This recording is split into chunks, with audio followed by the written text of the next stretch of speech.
Namaste to everybody. Good evening. Good satsang. Enjoy it.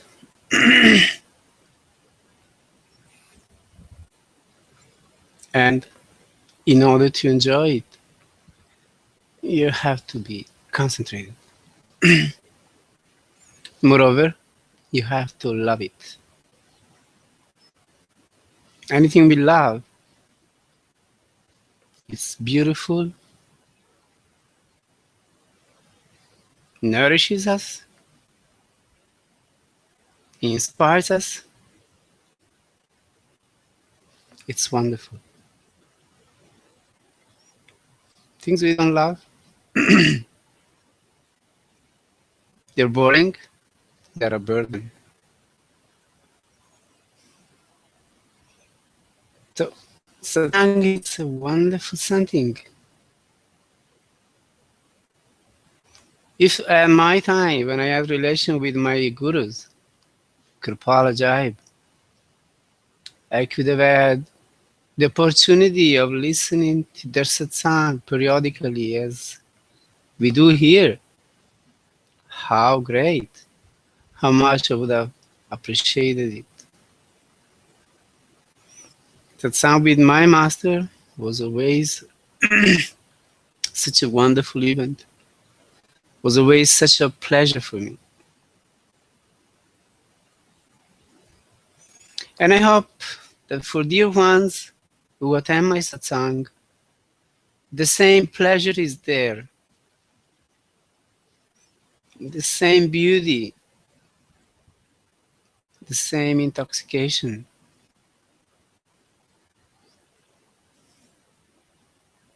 When I happened to see the face of my master, either as Kirpal or as a Jaib, for me it was heart melting.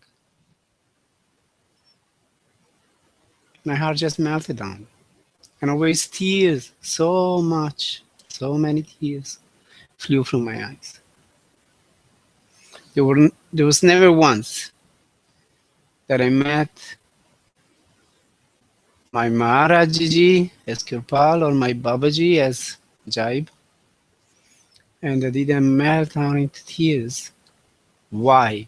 Not because I'm such a sentimental person.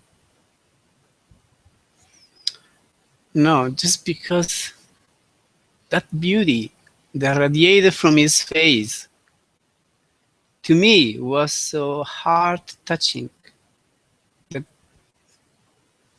I couldn't help.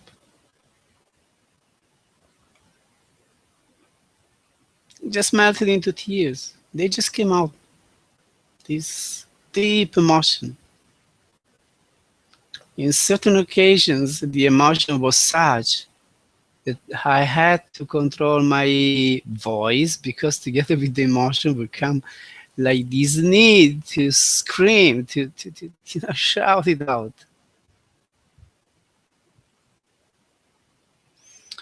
So when we have this kind of love for the Master, life is beautiful.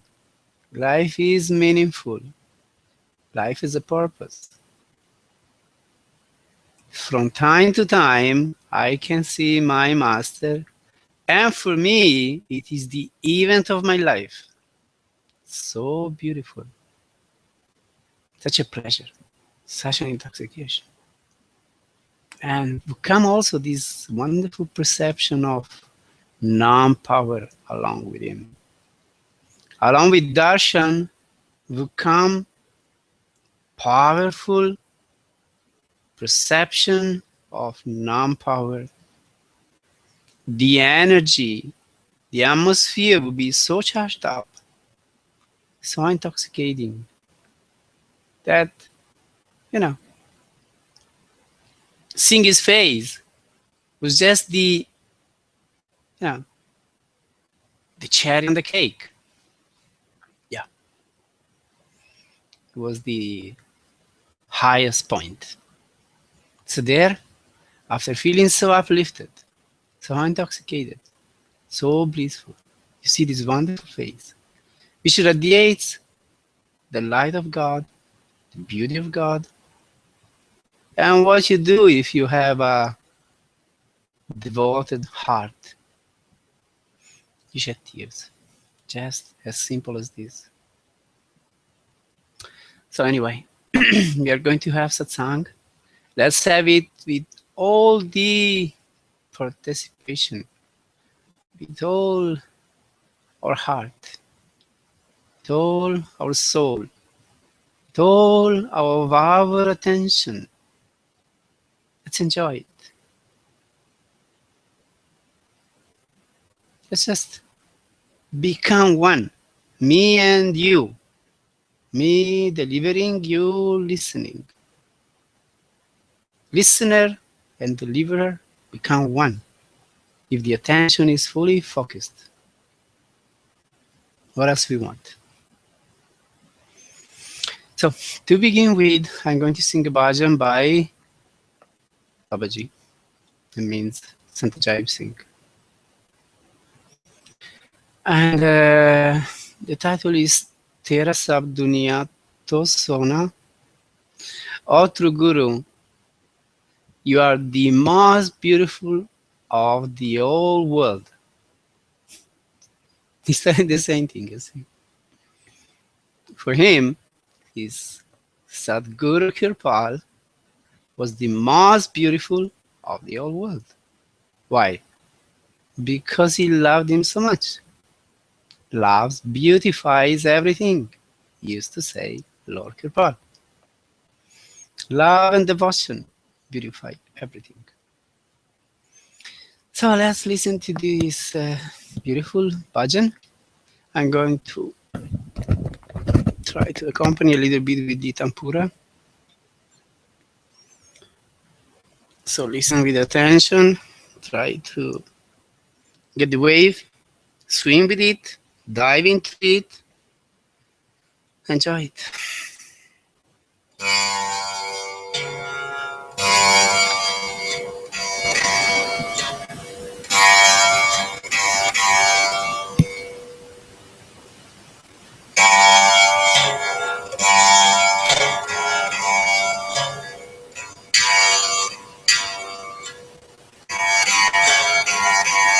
तेरे सब दुनिया तो सोना है दरबार गुरु जी तेरा सब दुनिया तो सोना है दरबार गुरु जी तेरा देख के नूरी मुकरा होवे दूर दिलां दा दुकरां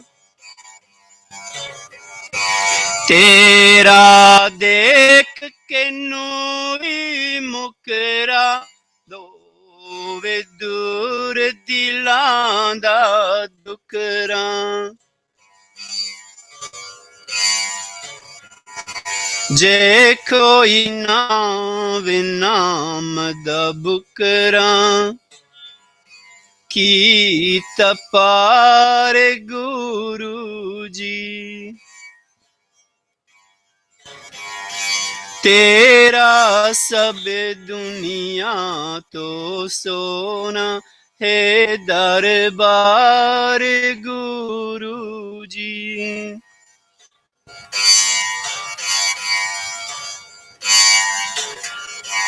तेरा सब दुनिया तो सोना है दरबार गुरु जी सत्संग लग रहा है माए वारी जिस ते दुकरी काल कतबारी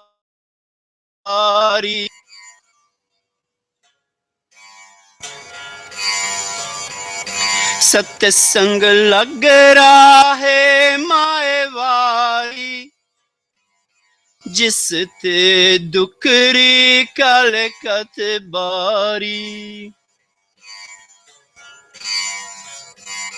बन के आए तुसी उपकारी विच संसार गुरु जी। तेरा सब दुनिया तो सोना है दरबार गुरु जी।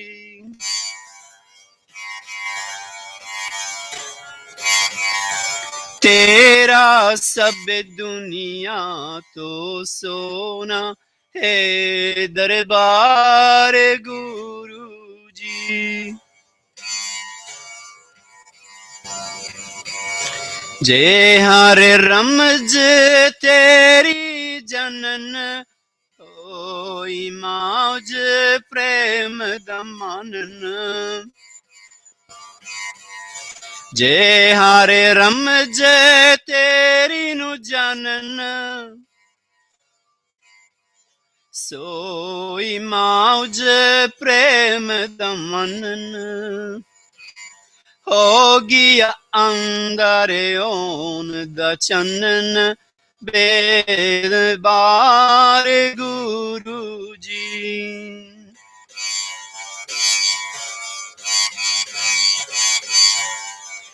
तेरा सब दुनिया तो सोना है दरबार गुरु जी। तेरा सब दुनिया तो सोना है दरबार गुरु जी। पांच शब्द दा सिमरन दस के मारे तीर ज्ञान दा कस के। पांच शब्द दा सिमरन दस के मेरे तीर ज्ञान दा कस के।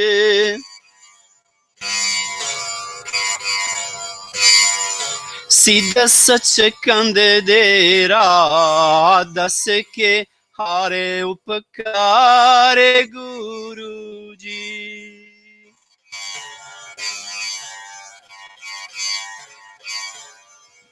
तेरा सब दुनिया तो सोना है दरबार गुरु जी। तेरा सब दुनिया तो सोना है दरबार गुरु जी। तारे काई जन्मा दे रोगी कामी क्रोधी कपति भोगी। तारे काई जन्मा दे रोगी कामी क्रोधी कपति भोगी। आये दार तेरे ते अजायब कारण पुकार गुरु जी।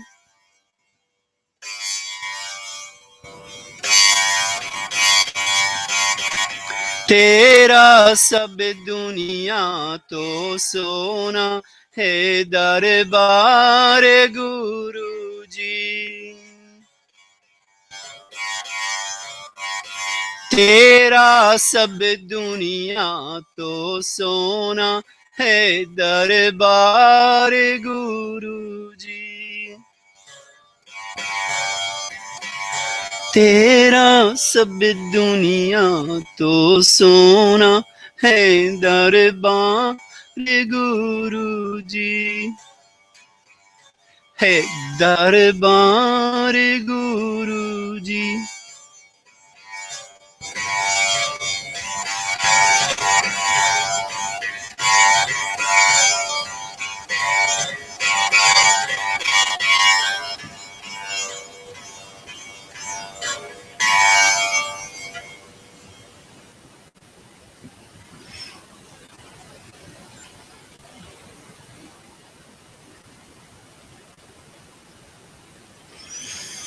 Your heart is more beautiful than the world, oh Guruji.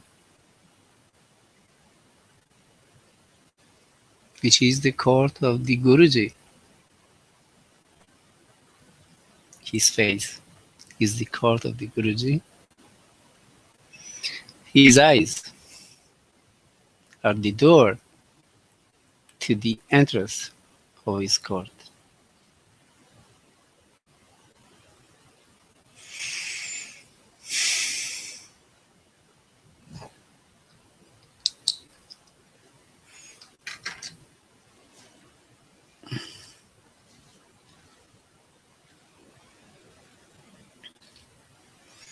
So now, as a topic for this satsang, we have a bhajan by Mahatma Brahmanand.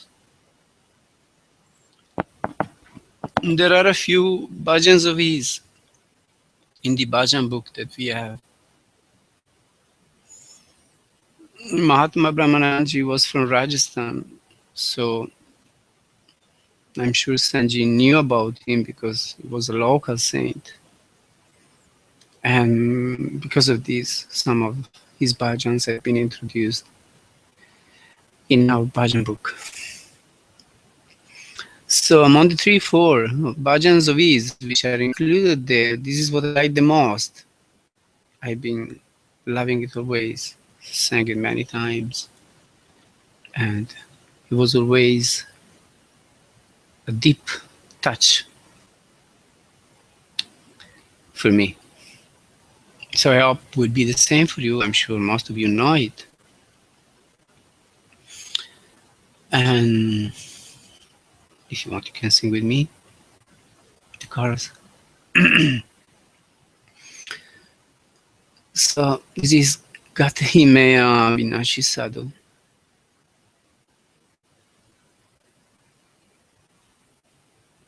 Gatahimea Vinashire.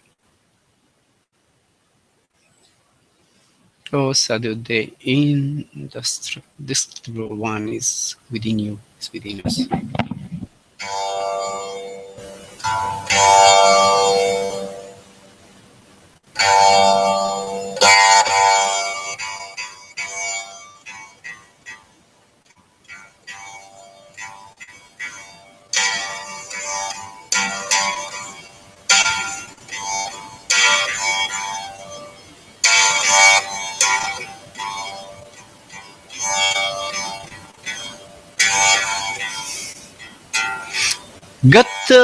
Gatahimea Vinashi Sadhu. Gatahimea Vinashire.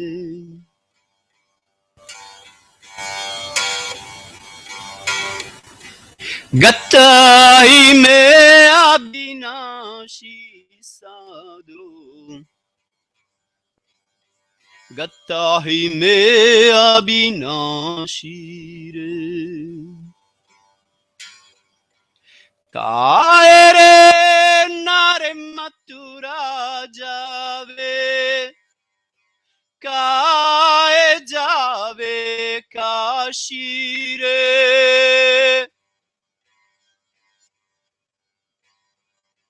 Kaere nare Mathura jave. Kae jave Kashi re.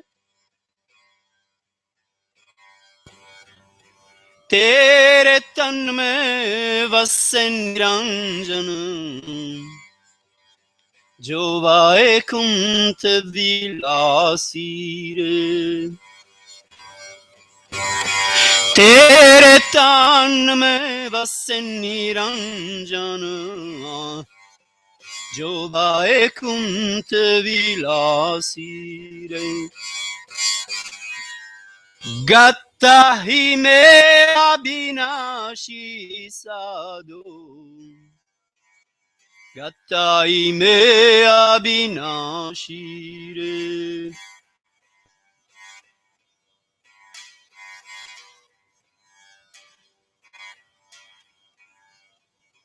Nahi patal nahi swargalok mein. Nahi sagar jale rashi re. नाहि पताल नाहि स्वर्गलोक में, नाहि सागर जल राशि रे। जो जन सिमरन करत निरंतर, सदा रहे तिन पासी रे। जो जन सिमरन करत निरंतर, सदा रहे तिन पासी रे। गता ही में अविनाशी साधु, गता ही में अविनाशी रे।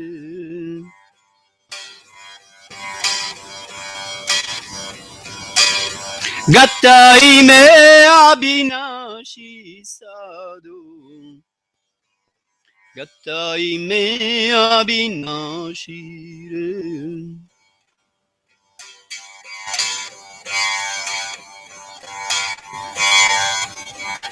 जो तू उसको देखना चाहे, सबसे होए उदासी रे। जो तू उसको देखना चाहे, सबसे होए उदासी रे। बेत कंत ध्यान नित कीजे, होए जोत पारे काशी रे। बेत कंत ध्यान नित कीजे, होए जोत पारे काशी रे। गाता ही में अविनाशी साधु, गाता ही में अविनाशी रे।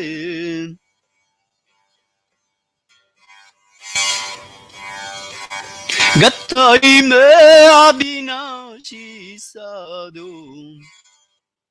गाता ही में अविनाशी रे।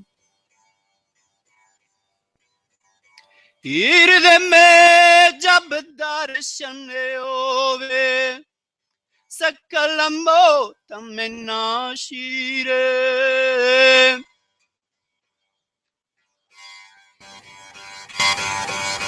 हृदय में जब दर्शन होवे, सकल मोत में नाशी रे। ब्रह्मानंद मोक्ष पद पावे, ब्रह्मानंद मोक्ष पद पावे। कते जन्म की फांसी रे।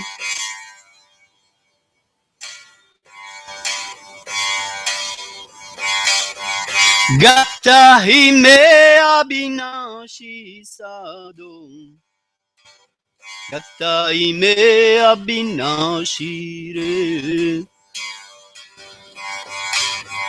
गाता ही में अविनाशी साधु, गाता ही में अविनाशी रे। गाता ही में, गाता ही में अविनाशी रे। गाता ही में अविनाशी रे।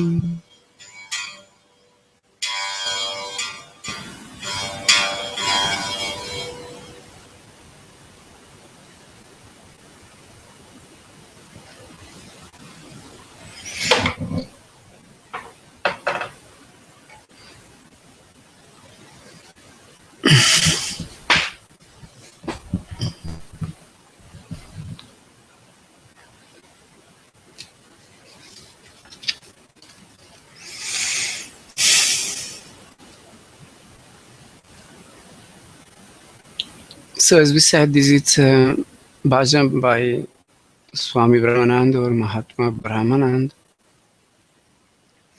He was a master, Guruji from Rajasthan. He used to live in the district of Bikaner. Was born there. And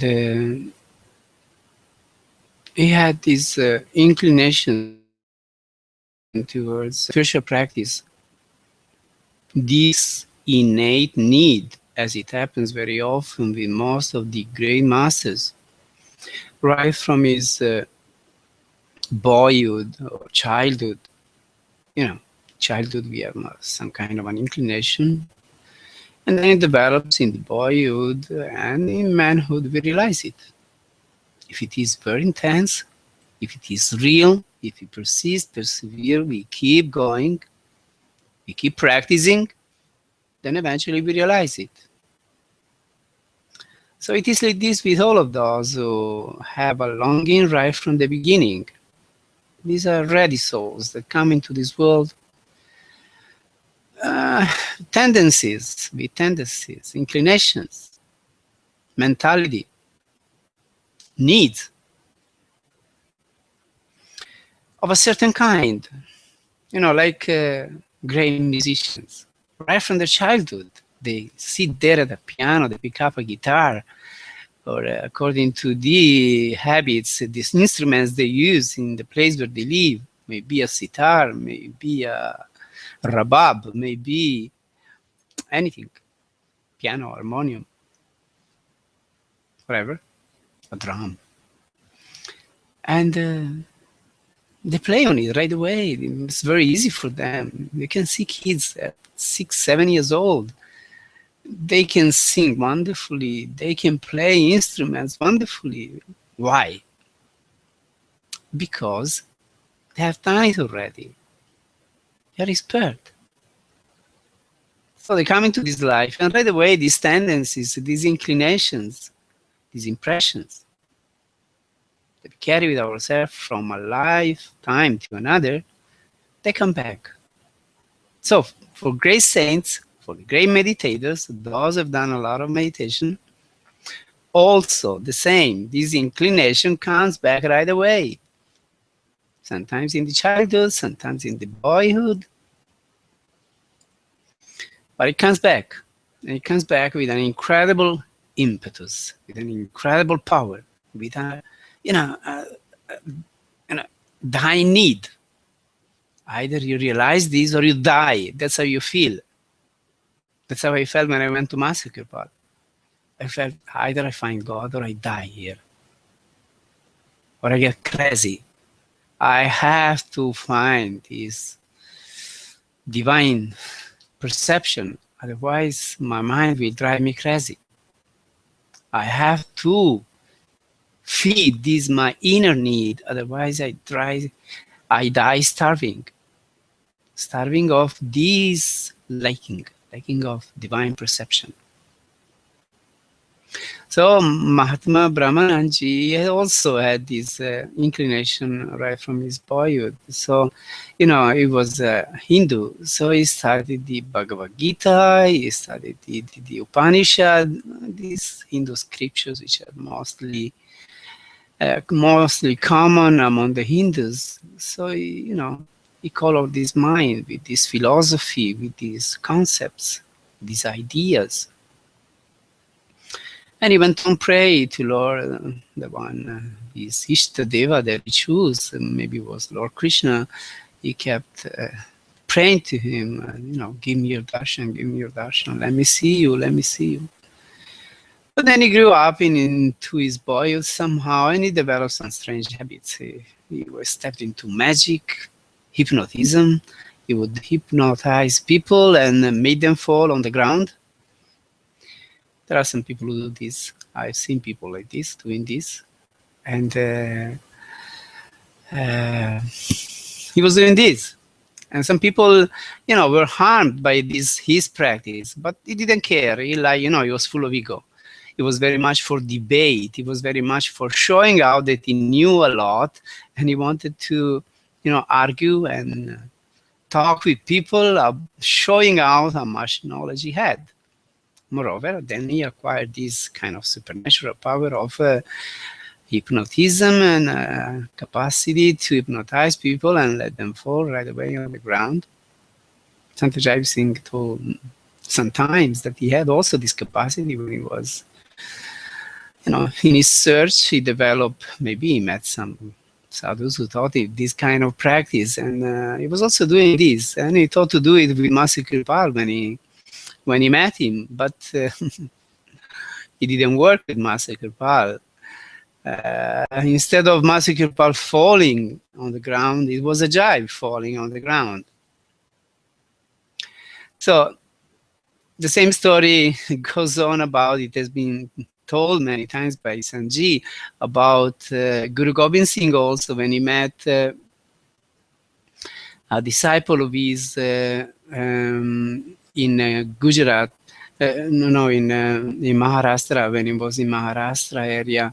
I think his name was Banda Bahadur, the one who eventually, after the death of Guru Gobind Singh, set up a very powerful army, and he went to Punjab and he gave really a hard lesson to the Mughal army and empire.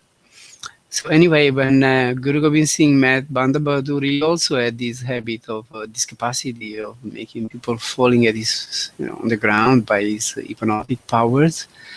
But with Guru Gobind Singh, it didn't work, and there also it was Banda Bahadur falling at the feet of Guru Gobind Singh. So the same thing happened somehow with Mahatma Brahmanand. He was doing all these practices, but at some point he had a dream. He had a dream in which he dreamed of a certain Mahatma and a book written by this Mahatma. And so the title was there in this dream, very clear, and the name of the author was also there. Time passed, he kind of forgot about this dream, but eventually once he went to visit some of his relatives in a far place from the place where he was living, and on the bookshelf he saw this book about which he dreamed, the title and the author name. So he said, oh my, this is must be that book about which I dreamed. So he asked these people of the family, his relatives, who is these books, to whom does it belong? And they said, oh, it is this Mahatma Mahaprabhuji, and he's nearby here. There is an ashram not very far from here, and he's staying there now. If you want to meet him, we can take you there and you can meet him.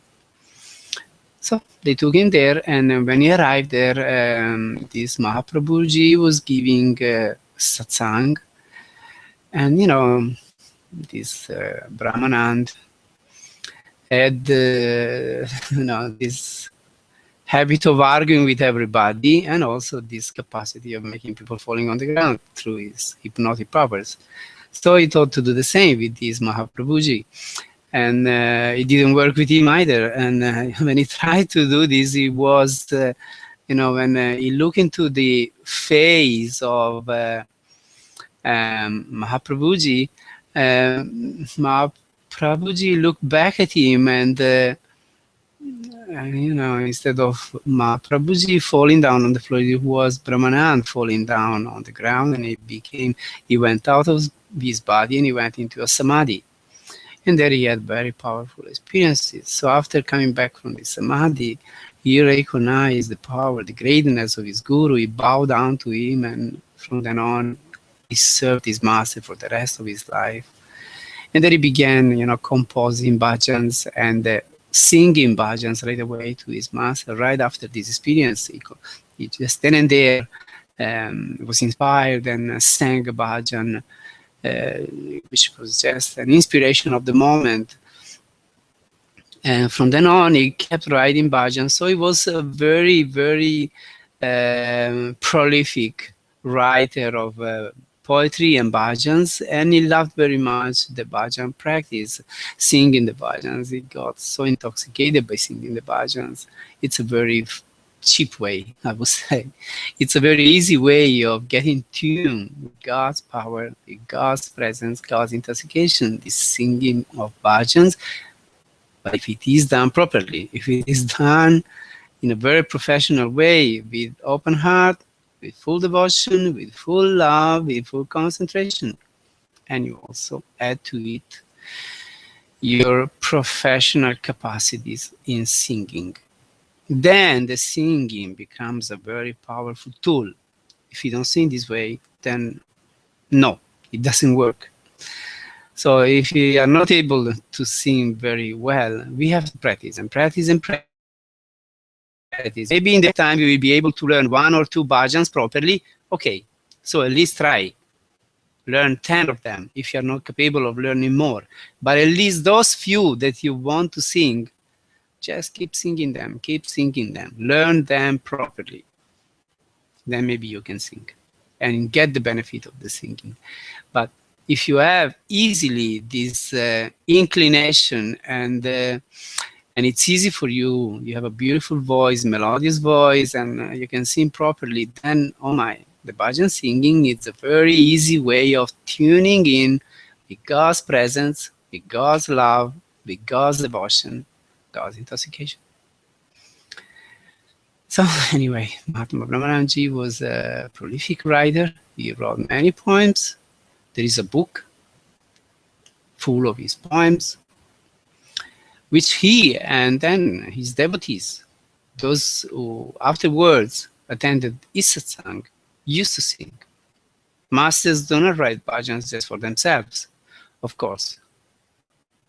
They write them because they like writing, because they like this creativity, this inspiration that brings you into the condition in which the poetry flows through you. And it's very beautiful. It's very inspiring. Writing poetry, praises for God, is very beautiful. So those who have this inclination, they're lucky ones, because it's, for them it's a very beautiful way, it's a very easy way of expressing their love for God, and it's also a very easy way of tuning in with His presence. So what is Mahatma Brahmanand telling us in this bhajan? What's the meaning of this bhajan? I sang it in Punjabi. Now let's see the translation. It says, "O Sadhu, within there is the Indestructible One." So that one that can never be destroyed, which was before, which is now, and ever would be, as Guru Nanak said, that truth which was in the primal area, which is now, and ever will be, this Indestructible One is within us. Oh Sadhuji, it's within you, it's within me, it's within the other one, it's within everybody. He is above, he is below, he is on the right side, he is on the left side, front, back, all around. So, what is the problem? He is everywhere. Why don't we perceive him? Why don't we feel his presence? Why? Because our mind keeps taking us elsewhere. Our mind keeps running everywhere. This flow of thoughts never ends. Isn't it so? It is so with most of us. Right from when we wake up till we fall eventually asleep, if we are able. If the mind is not so restless that we are not even able to sleep.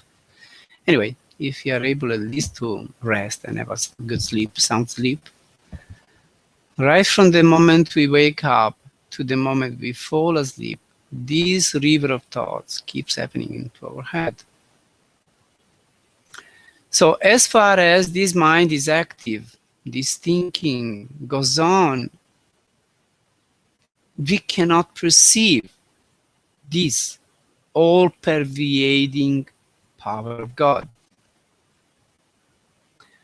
Because there are only two possibilities.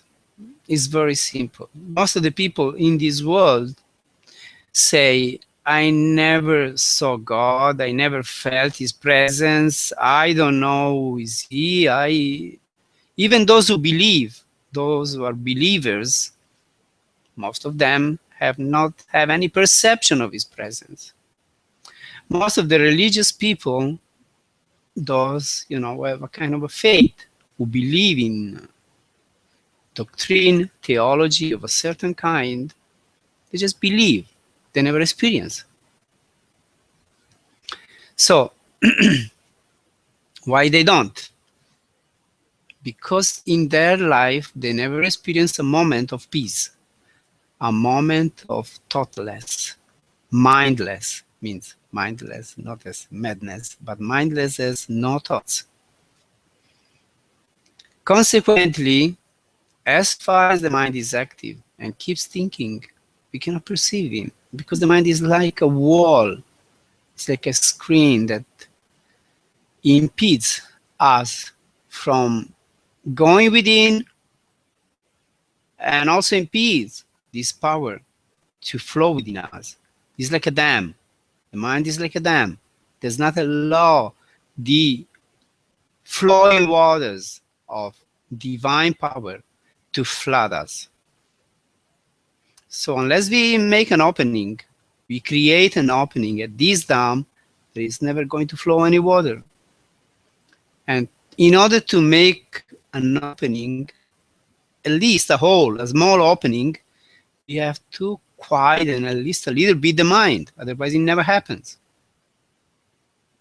Yeah, I'm sorry, but most of the people, whether they are learned or unlearned, whether they are bad or good, they're not capable of stopping, quietening this thinking process. So they never perceive God. They never perceive his presence. They never see his light. They never hear his sound. Because they are too busy thinking. They might be thinking the most wonderful things of this world, but as far as we think, we may come in touch with the higher layers of the mind. We may come in touch with the intuitive mind, the bright mind in which you perceive truths and revelations of a certain kind. But still, unless we are able to stop the mind altogether, never this inner door will open. This inner eye will open. This third eye will open. So, this all-pervading reality, being, it's deep inside of us, as Mahatma Brahmanand says, but we don't perceive it because we keep thinking.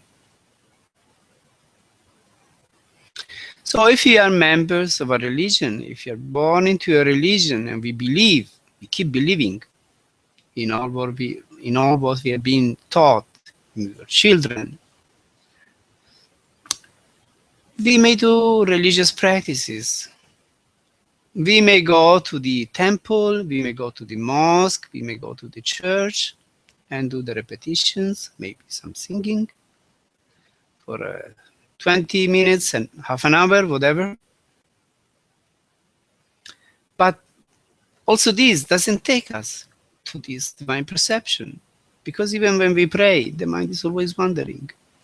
Even when we are at the church, we are fed up. We just want the priest to finish as soon as possible, because we have to go doing this, seeing the other person, maybe the friend, maybe, amusing ourselves, which we prefer to this religious practice, because the religious practice is kind of boring. They always repeat the same things. You go to the mosque, you go to the temple, you go to the church, you go wherever you want. It's always the same story. The gospel says, and Bhagavad Gita says, and the Quran says. Sorry, all the respect that you want for these holy scriptures. But when for the whole lifetime you keep hearing the same things all the time. In the Gospel of John, chapter such and such, we are told that on that day, on that occasion, this happened and that happened. You know, all life we keep hearing the same things. So eventually, it's not inspiring anymore. We heard the same thing all the time. We don't know what it really means. I mean, it's nothing to do with that, with us, really. It's not part of our life. It's such an ancient something which is not even something happening in our time. So it doesn't really, at some point, it doesn't really matter to us anymore. It becomes just an habit. I go to the church, I go to the temple because I'm supposed to. It's a religious duty and I do it. But I get very little out of it. For most of the people, it's like this. I don't say it's for every. A number of very heartfelt devotees that go to their place of worship and they really attend the function, the ritual, whatever it is, with their whole attention. I don't say everybody, but most of the people are like this anyway. So they go on pilgrimage. That's another spiritual practice that they do. That's why here Mahatma Brahmanand says, why do you go to Mathura? Why do you go to Kashi? These are all places, holy places in relation to Krishna's life. Mathura is the birthplace of Krishna. Kashi, depends what is. Can be Banaras, can be Uttarkashi up in the mountains.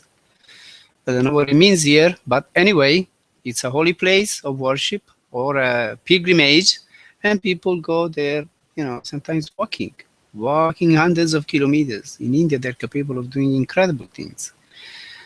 I've seen people, last time I was in Rajasthan, there was a special celebration. It was a time for celebrating some events of life. A certain Ramdev, who was a holy man of Rajasthan, and there were many people I saw, you know, walking all the way, hundreds of kilometers, maybe coming from Delhi, maybe coming from Agra, from Jaipur, from any town of India, and walking all the way from their town to this place for hundreds of kilometers. I've seen some of them, you know, rolling with their body all the way. I don't know if he did the whole way, but many, many kilometers. I just saw them rolling on the road. And now Indian roads are not so clean, you know, and if you roll for a full day, a whole day on a road like that, eventually you become black, I tell you. But they do these kind of things. Why? Because they want to have a job, and if they do this pilgrimage, maybe God will grant it to them. They want to have a kid, and if they do it with such a sacrifice, then they'll be granted their wish. And you know, always some kind of a material something. Rarely, I think, among these there are some who do it because maybe if I do this big sacrifice, then I will have darshan of God in some form, some way, perception of God, say it the way you like. So most of the people do these big sacrifices only to get a reward, most of the time, of a physical, material nature, a need in life of a certain kind, a desire to be satisfied, granted. But maybe if we do such sacrifice for having darshan of God, for having perception of God, maybe this will be granted to us. So here he's telling, why do you go to Mathura? Why do you go to Kashi? This is within you. The king of the heaven is within you. You don't need to go to walking this long distance to go to a special place. No, just see the meditation. It's within you. Try to find it within you. Instead of walking 10 hours per day, sit down in meditation 10 hours per day and try to go within. Just keep repeating the Simran for 10 hours instead of walking 10 hours or rolling on the ground for 10 hours. I think it's more difficult to repeat the Simran for 10 hours than rolling on the ground or walking for 10 hours. So I prefer doing these things, which eventually do not bring any result, because then eventually I went to see this holy pilgrimage place in Rajasthan. And I was so disappointed. There was nothing there, really. There was not a very good atmosphere. The temple was kind of filthy. This crowd was chaotic. So what's the use of this? So it's within you. Try to find it within you. Do not wander here and there. You won't find him like this. We don't find him like this. So he is not in the hell, nor in the heaven, not even in the ocean. So do not think that God is up there. God is up there. I have to go to Sachkhand, to heaven. I can go to the astral plane, to the causal plane. I may reach Parbrahm, Bambargufa, Sachkhand. Then I see this Supreme Being. He says, no, he's not up there. So maybe he's in the hell, busy saving souls there who are burning in their sufferings. No, he's not even there, he says. So maybe he's in the ocean. Deep in the ocean, we may find God. So we go diving. Diving in the ocean is a very nice sport. Oh yes, there is a lot of beauty in the ocean. You can see lots of beauty. But you don't find God there either. Maybe he's on Mount Everest or on Mount Blanc in Italy. Very high mountains. Maybe I go there and I find him there. Well, I go there and I feel good because there is a very rarefied air up there.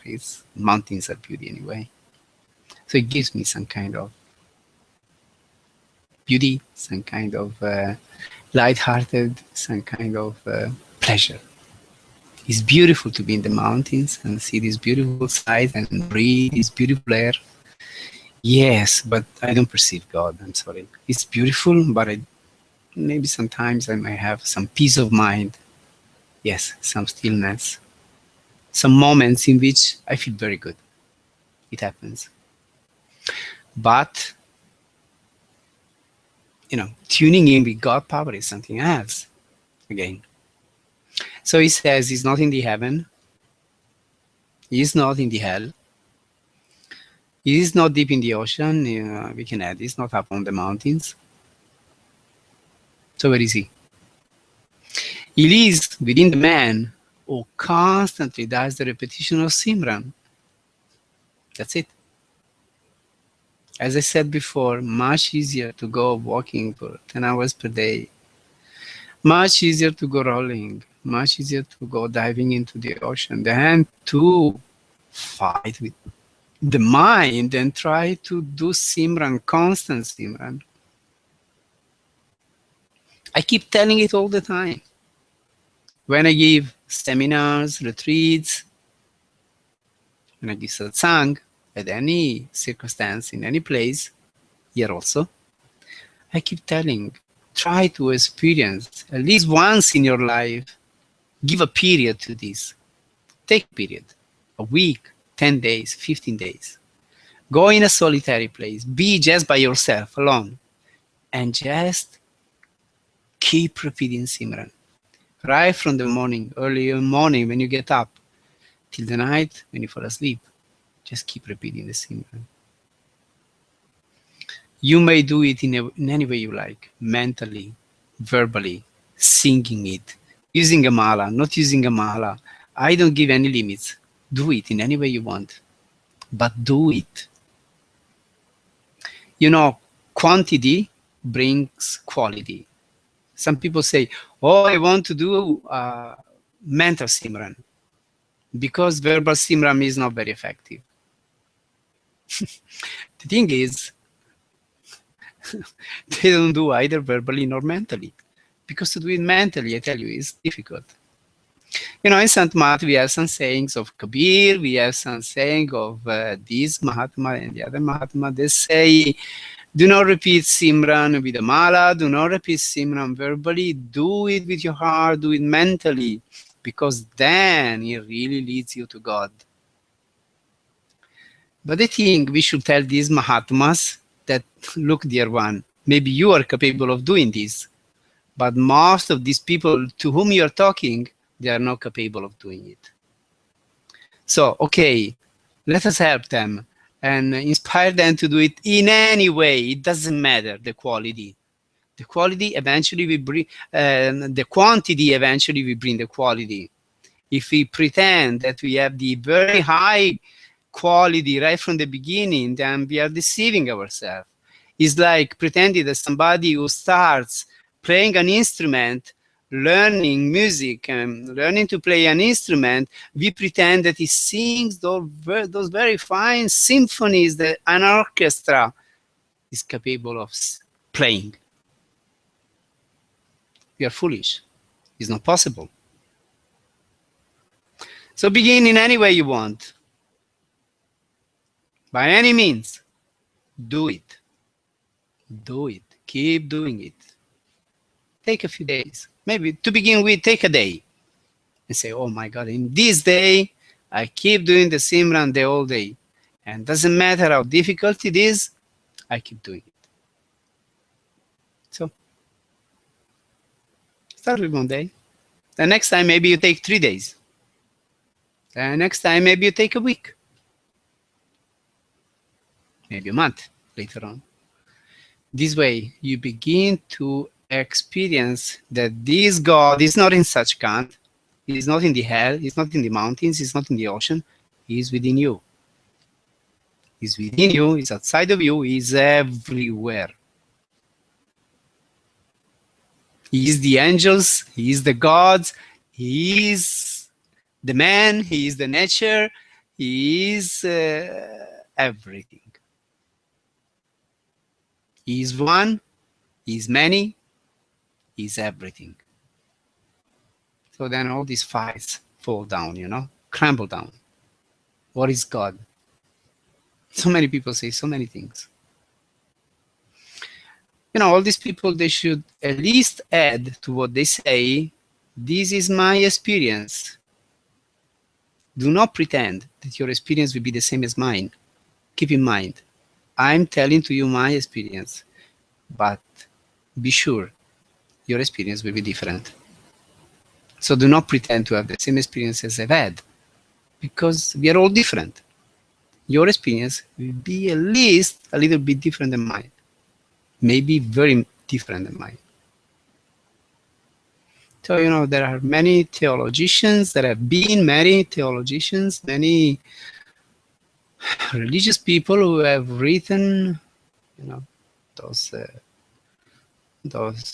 learned people, pandits, so-called, exegesi, those who really know a lot about their religion, doctrine and theology, and they write book with absolute parameters. You know, God is like this. I would add, God is like this, but God is also like that. And like that again, so many ways. So this is your understanding about God. This is your experience, maybe. Maybe you just read many books and drew all of this information. You never had an experience. Otherwise, you wouldn't talk this way. But maybe the experience of somebody else will be different. So do your practice and try to have your own experience. Don't rely on the experiences of others. Have your own. This is wisdom. This is to be successful in this path that we have chosen to follow, in this quest in which we have put ourselves, in this inner journey. We have to make our own inner journey.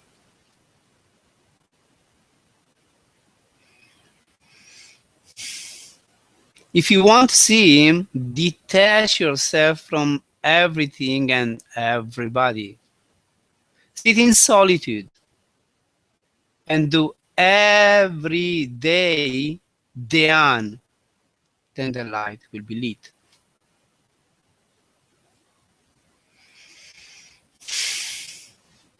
He's telling what any wise master would say. You know, we like wandering, we like going for holidays, we get bored with everything. In this world, we might be the most wealthy we want to be. We may have everything. We may travel everywhere. But we are never satisfied. I know people that have been all over the world and seen so many things. They have done so many things. They have gratified all their desires. But eventually they are miserable. You look at them and they're kind of slimy. Because if you concentrate your life and the source of your pleasure only on the outer things, then you become slimy, really. Those very wealthy people who have everything in life, who just throw money away for foolish things while people are dying, starving. These kind of people, they are slimy people. You know, the extremes are always unnice somehow. So wealthy people and very poor people somehow are miserable, I tell you. I'm sorry, there might be very nice wealthy people also, and don't generalize. There are exceptions always. But generally, I have a natural aversion towards wealthy people. I say it frankly, because I rarely find a person among them who is loving, compassionate, peaceful, balanced, peaceful, equipoised. No. I've been working with a lot of them. It's not that I don't know these kind of people. I've had to deal with them quite some time from very close because of the work I do. So I had quite a very clear perception of what they are. I wouldn't like to be in their shoes. I wouldn't like to be in their skin. Terrible lives, I tell you.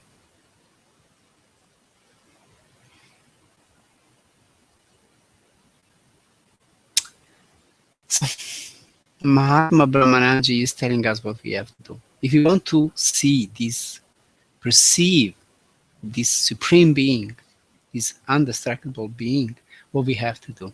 Sit in seclusion, in solitude. Just get away from the world as much as possible. Of course, if you're young and you have a job and you have a family, you have to live in the world. You have to have your job, you have to make your living, because we don't live on things of others. We want to lead a honest life in which we make our living with honest means. But from time to time, your holidays, your free time, you use it for doing spiritual practice. Take a few days. You have them. They're given to you, holidays, in which you can sometimes spend with your family. And sometimes say, look, no, I need to be alone. I need to do my practice. So develop this habit of taking from time to time, few days, for doing your spiritual practice. If you're not able to do it alone, at least make a program into your life that you can attend the retreats of the Master and spend time with him. Because you have to be real.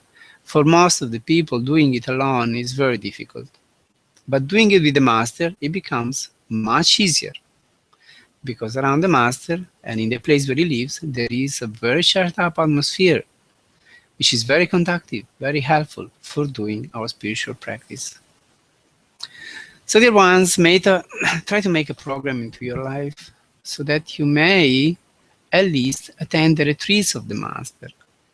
Go to that holy place, which is not Kashi or Mathura or anything. It's not Mecca, it's not Assisi, it's not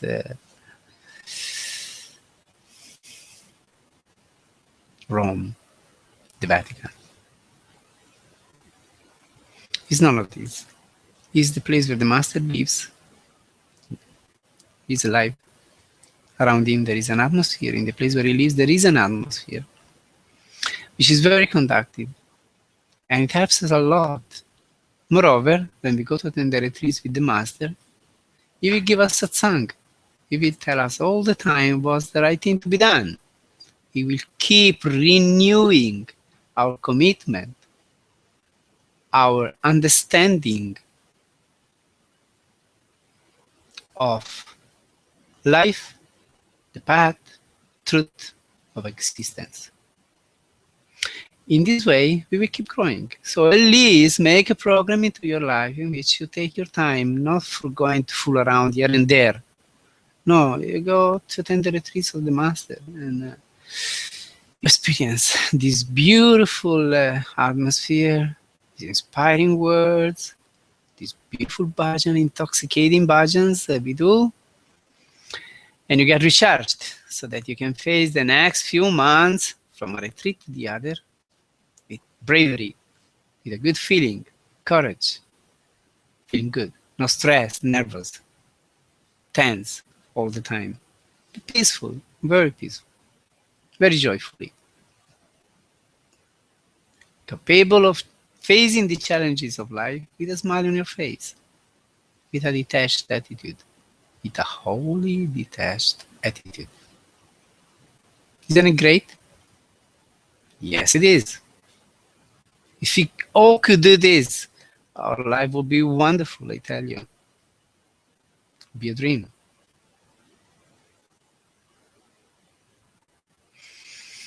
So eventually, what does Mahatma Brahmanand tell us?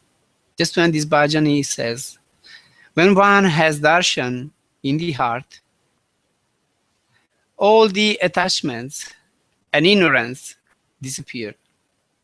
Bramanand says, one gets the statue of the liberated one and the hook of bird is severed.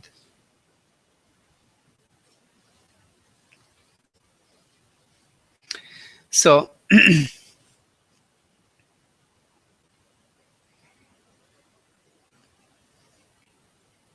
you live this kind of life, eventually we will have darshan. Means we will see in some form the one which is more suitable for us, this divinity. It will come to us, that we may understand him, the way we may perceive him. It will come into us, to our heart, not this physical heart, of course, into our mystical heart, into our within us, into all the cells of our body, into all the tissues of our body, all the fluids, they all get drenched with this intoxication, with this divine energy. And we feel so uplifted, we feel so saturated with this divine presence. So when we have this kind of darshan, all the attachments, all the ignorance, all the illusions fall away. Why? Because we see reality with open eyes. We fully see reality. And that's very great. That's the great experience that all the seekers after truth want to have. So if eventually we have it, then we reach the goal of life. We realize the goal of life, and it's great. Because anything we undertake that we want to realize, anything physical, intellectual, anything that we want to acquire, when we have it, we are happy. But when we have this kind of realization, we are even much, much more happy. And this happiness cannot be compared to any other. All the other joys that come from having eventually what we want, what we are desiring, eventually, they leave the place, means they leave us. We soon get bored with anything. We might want the most fancy villa. We might want the most fancy car, the most powerful car. We might want an aeroplane. We may have anything we want. But look at these people, as I said, these people are wealthy. They are so unhappy. They are so stressed. They are so tense. They never find any peace. They must take pills to sleep, pills to rest, pills to be quiet. Otherwise, they are anxious. Otherwise, they cannot perform well. Or they must take the super drug, which gives them the capacity of, facing all the things that they have to face in order to keep going in their life. So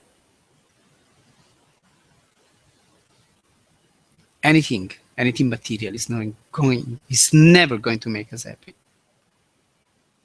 Definitely happy. It's an happiness momentary, which stays for a moment, few days, few months, according to the importance of the something that we get. But eventually, we begin looking for something else. We would like something else. We get bored. The car, I don't like it anymore. I would like another one. The dress, I don't like it anymore. I would like another one. That house, oh, I saw another one, which is much more appealing for me. So we don't want to be this kind of people. We want to find that experience, which is the greatest, which is the highest experience that a human being is capable of having.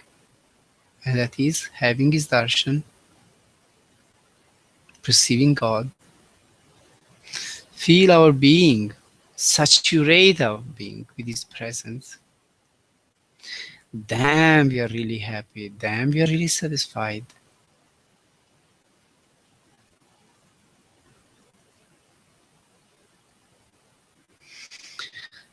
So Mahatma Brahmanand ji here with this bhajan has told us the very basic but most important thing that we have to do in order to realize what we want to realize on a spiritual path. And what, anyway, we should realize being in a physical body and being in this world, in this life. Because this is not just for those who are seekers after truth. This aim, this purpose, is for everybody. Eventually, we all have to come to this. Because this is the purpose of existence. This is the purpose of life. We emanated one day from this supreme reality. We will have to go back to it. The water evaporates from the ocean, goes into the sky. It falls on the earth as rain. It flows down by any means towards the ocean. It reunites with its source. The same is for us. We evaporated from this supreme reality one day. We will have to go back to it by any means. Otherwise, we will never find rest. We will never find real, lasting peace.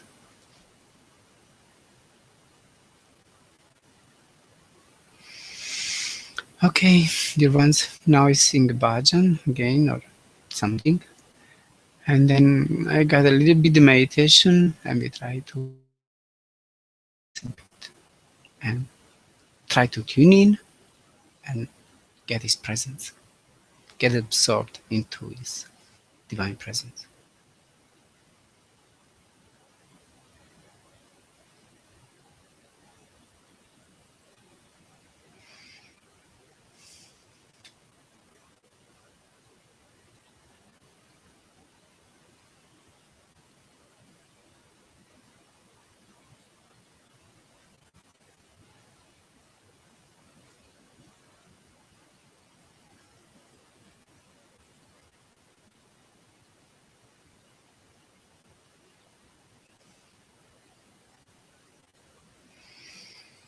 Satno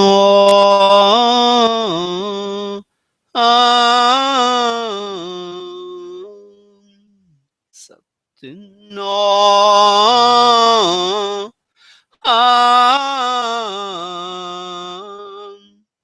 Radasso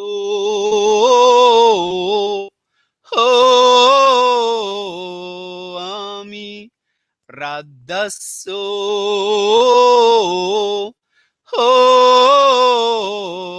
Ami Siriwa Ae Guru Siriwa Ae Guru Ana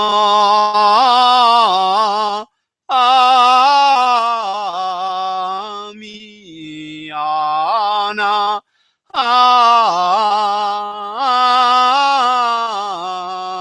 Ami Jo Satnam Am Satnam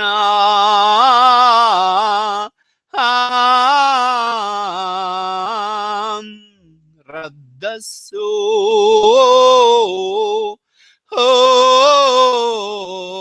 Ami Radasso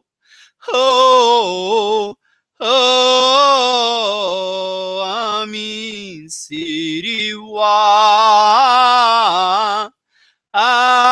Ae Guru Siriwa Ae Guru Anam Ami Ana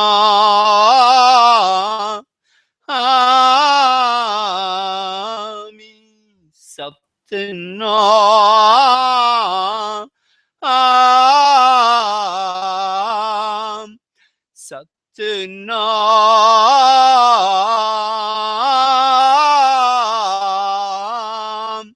Radaso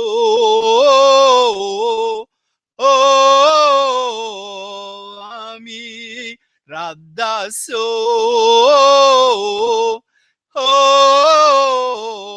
Ami Siriwa Ae Guru Siriwa Ae Guru Ana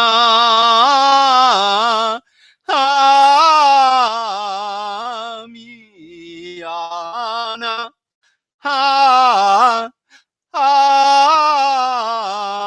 Ami Ana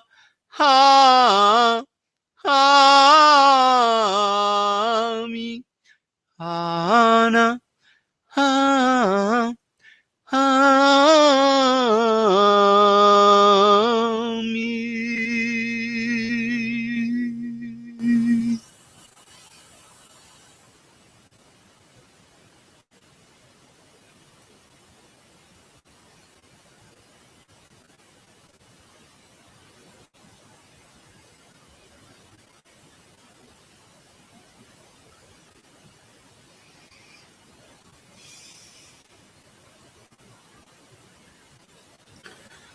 So listening to the satsang with full attention helps us to focus, to concentrate. Singing His holy names opens the heart. That means opens the inner perception of His presence. We become receptive to His presence. So now, more or less, according to our receptivity, we are tuned in with His holy presence. Now we want to allow it to really permeate our whole body, our whole being. If thine eye be single, thy whole body shall be full of light. This is a saying that we all know. It's from the Bible, from the Gospel, it's from Jesus, Yeshua. Master Kripa used to repeat often this quotation. If thine eye be single, if thine eye be focused, if thine inner eye is open, then be flooded with light. Your whole body shall be full of light. So let's try to keep these our inner eye single, means just one glance, looking in the center. And we do it by feeling at the same time very peaceful, very relaxed. We don't want to be tense. No, we don't do it with force, with the force of muscles, of nerves, of tendons. No, we do it with an inner concentration, with an inner focus. We peacefully, quietly, but minutely look in the center. And patiently we keep looking in the center. All the time in the center. Keep looking in the middle of your forehead, at the third eye. Keep looking in the nucleus of what we see in the center. While we also keep calling on him by repeating his holy names. So we look for him. We call on him. We look for him. We call on him. Eventually he will come. And he will bless us. So beloved Sadgurus, Savan Kirpalajai, please, you be merciful and bless us.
Kirpan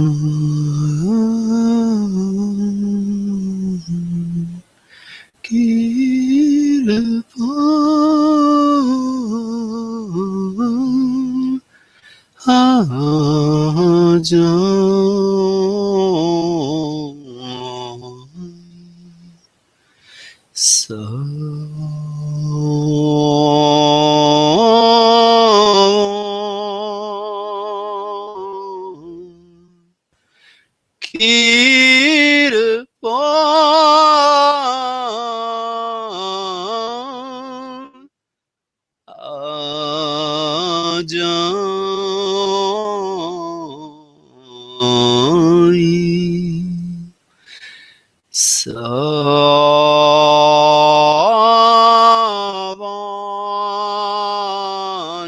Kirpan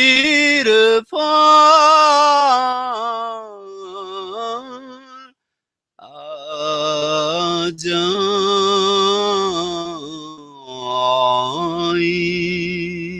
Savan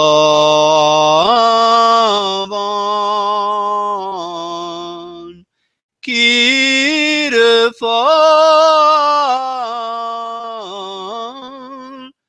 Ajai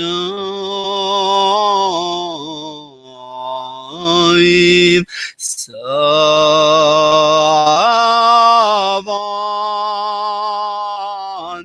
Kirpan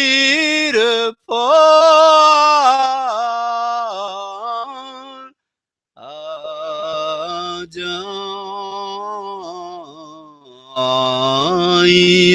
Ha Ajai.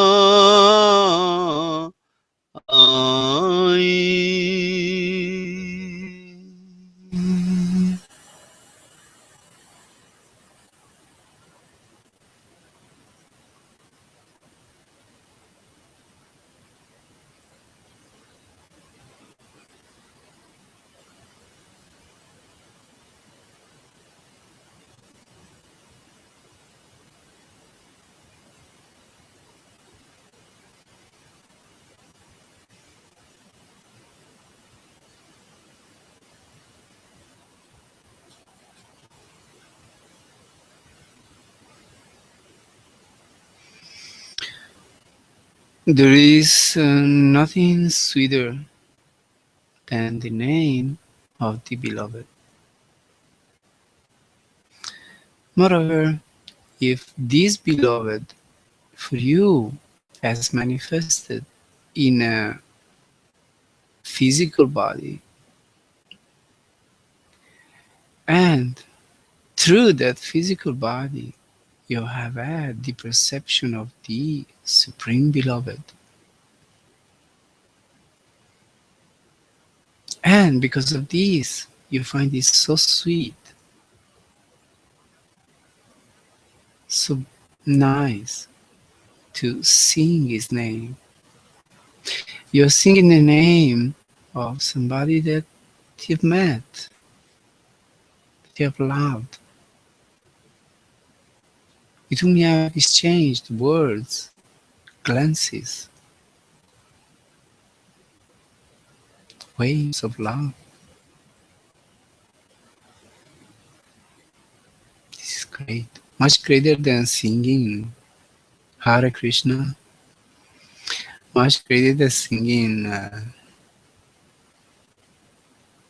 any names of those avatars, Messiah, Buddhas that we never met. Most of the people do this, sing the name of Krishna, of Jesus, of Buddha, of this and that. But I, myself, I sing the names of my Sadgurus, whom I have met, through whom I've had the perception of God, and who have been part of my life. My God, so great. They're really my beloveds. And I always and ever will sing their praises and sing their names. Hope you like it. If you don't, I'm sorry for you. So may God bless all of us, you, me, and everybody. Thank you for listening. Thank you for being part of this. I love you all. I bow down to your feet and kiss them. May you all be blessed.